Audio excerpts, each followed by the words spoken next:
If you've been searching for the perfect note-taking app on iPad, you already know the problem. There are way too many choices, and most reviews just list features without telling you which one actually fits your workflow. We tested 7 of the most popular free options over the past month, actually using them for research, quick thoughts, and complex project planning. This guide cuts through the hype and gives you the honest breakdown so you pick the right app the first time, not after trying 3 others. Before we compare, let's define what makes a note app worth using. Speed matters. If it takes 3 taps to start writing, you'll stop using it. Sync reliability is non-negotiable. Lost notes are a nightmare. We also care about handling multimedia, offline access, and whether you can export your notes without vendor lock-in. iPad specifically needs good touch support and pencil integration if you sketch. Finally, the free tier has to actually be functional, not a crippled trial. Keep these 5 criteria in mind. Let's start obvious. Apple Notes is free, syncs instantly via iCloud, and has solid sketching support if you use an Apple Pencil. It's the fastest to open and feels native to iPad. But here's where it breaks down. You're locked into Apple's ecosystem.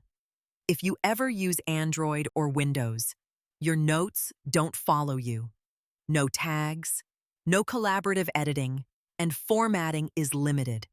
That said, if your entire life is iOS and Mac, Apple Notes might be all you need. For most people, though, it's just the starting point, not the finish line.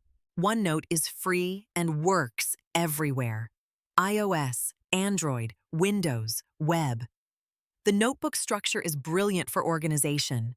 You can create multiple notebooks, sections, and pages that nest however you want. Sketching is solid, collaborative editing works seamlessly. The catch? 1. Note feels bloated. It's slower to load. The interface is cluttered, and the free tier limits offline editing on iPad without a paid subscription. You don't get what you need on the free tier. It's useful if you're already in Microsoft 365, but for pure iPad note-taking, you'll feel like you're fighting the app. Notion is the design darling. It looks modern, feels fast on iPad, and syncs flawlessly. You can build databases, templates, and dashboards alongside notes. If you love customizing how things look and function, it's incredibly satisfying. But Notion is not a note app trying to be beautiful. It's a platform trying to be a note app. Most people never use 90% of what it offers. You'll spend more time learning the app than taking notes. For a student in math class, Notion is overkill. For someone building a personal knowledge base, it's worth exploring. Honest truth, Notion is where simple note-takers become complicated. Google Keep is almost boring in its simplicity, and that's its strength. You tap, you write. It syncs immediately to your phone and web. Color-coded notes, simple checklists, voice-to-text that works. That's it. No databases, no nesting, no templates to configure. If you need a note app that doesn't require learning, Google Keep is genuinely hard to beat. The weakness? It's too simple for complex projects. Once you have 50 notes, finding anything is painful. It's perfect for quick capture, not archives. Most power users actually use Keep alongside something more powerful, just for fast capture. If privacy is your main concern, Standard Notes is the pick.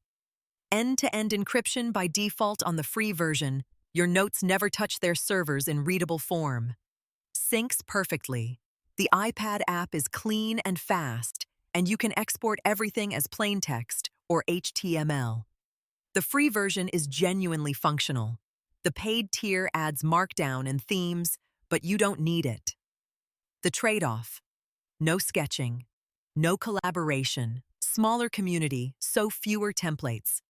If you're paranoid about privacy or writing something sensitive, Standard Notes is the answer. Otherwise, the privacy features feel like overkill for casual notes. Bear is the dark horse.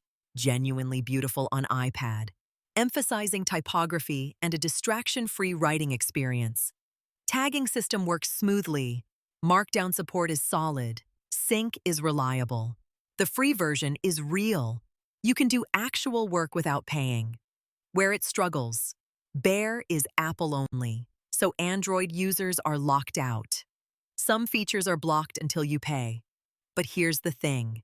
Even with limitations, many writers prefer Bear because it feels designed for writing, not just filing notes. If your iPad is primarily for writing and thinking, Bear is absolutely worth testing for a month. Here's the honest summary. Pick Apple Notes if you're fully in the Apple ecosystem.